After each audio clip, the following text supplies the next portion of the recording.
नारायण श्री गुरुभ्यो नमः।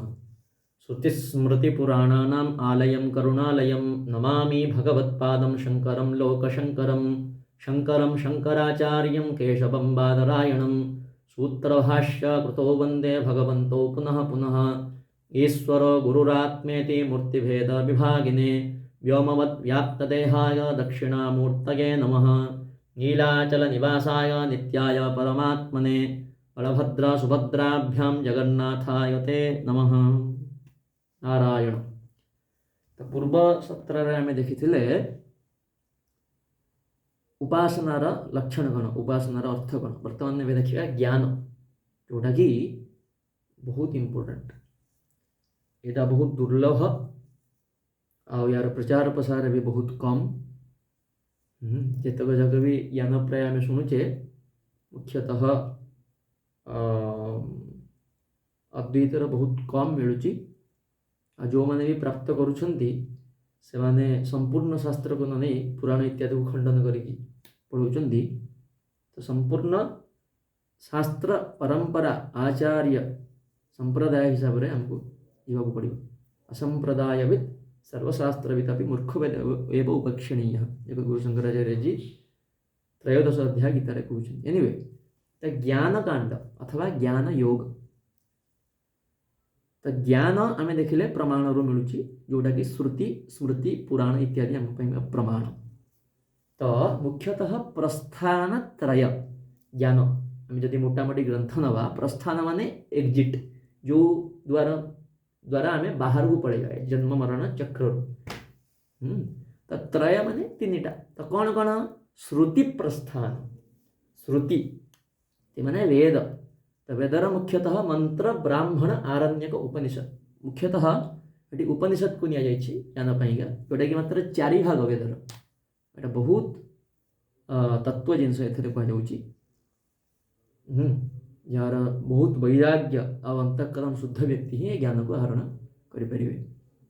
तो एथरे मुख्यतः 10 उपनिषद उपरे जगतगुरु शंकराचार्य जींकर भाष्य मुख्य 1008 थिला, तापर 108 भी अवेलेबल अछि। तो मुख्यतः 10 उपनिषद ईश केन कठ प्रश्न मुंडक मांडुक्य तैतरीय ऐतरीय छांदोग्य बृहदारण्यक 4 वेदरू नि ईशा और बृहदारण्यक ये तो है शुक्ल यजुर्वेद। तापरे ऋग्वेद रहीगला ऐतरीय उपनिषद, कृष्ण यजुर्वेद रहीगला कठ और तैतरीय, सामवेदर छांदोग्य केन, अथर्ववेदर मुंडक मांडुक्य प्रश्न। यहाँ श्रुति प्रस्थान।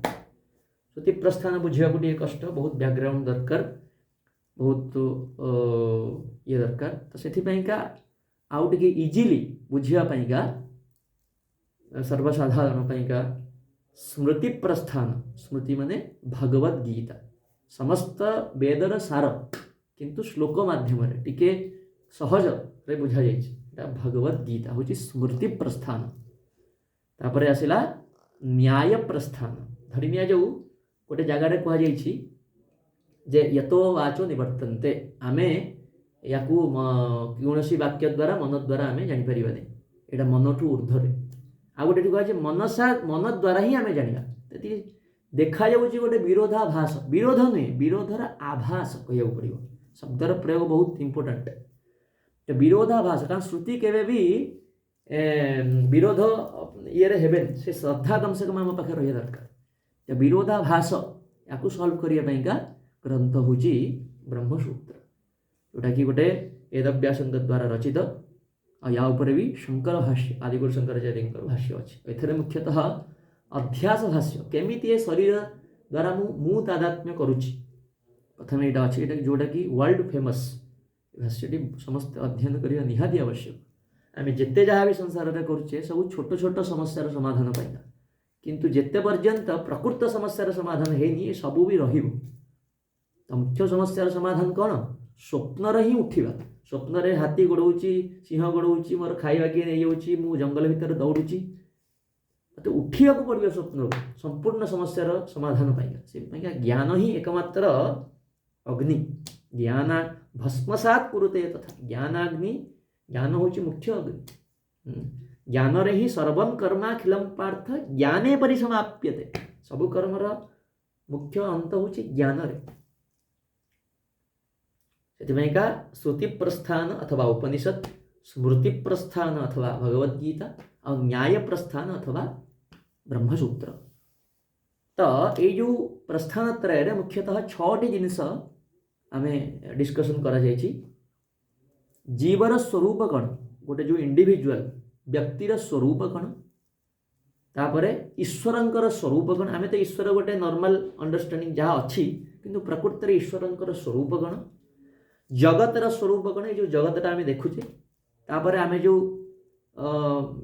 मिलन, तापरे विच्छेदर जो दुख सुख दुख प्रतिदिनर बंध, आपको कहते बंध संसार, संसारर लक्षण कण, तापरे संसार जदि है ताठू भी बाहर को जीवा, मोक्षर लक्षण कण, तापरे मोक्ष को पाइबा केमती, मोक्ष पाई प्राप्त करने का साधन। यहाँ हूँ 6टा टॉपिक मुख्यतः प्रस्थान त्रय आम डिस्कसन करा जायछि। प्रस्थान त्रय को आउ टिके सहजरे बुझापाईका धरी ना जो यहाँ समय नहीं क्या पाखे आदिगुरु शंकराचार्य जी या प्रकरण ग्रंथ रचना कर। प्रकरण ग्रंथ माने ये 6टा टॉपिक रु कौन सी गोटे टॉपिक को लेकर गोटे प्रकरण होई पारे, केवल जीवर स्वरूप कह कि खाली ईश्वरंकर स्वरूप कि सबू तक।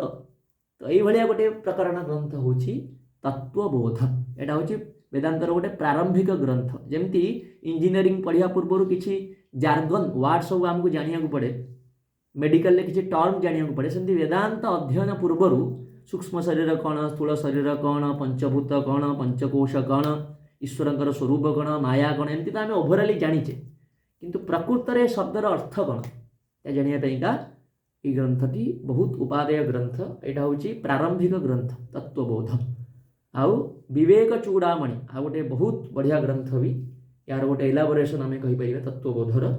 आउ भी बहुत ग्रंथ, दृग्दृश्य विवेक, उपदेश साहस्री, अपरोक्ष अनुभूति, मनीषा पंचकम, हस्तामलीयकम इत्यादि प्रकरण ग्रंथ भी अच्छी। तो बर्तमान मोर उद्देश्य में तत्वबोधटी को आम देखा, गोटे गोटे श्लोक आम विचार करवा। हर हर गंगे नारायण।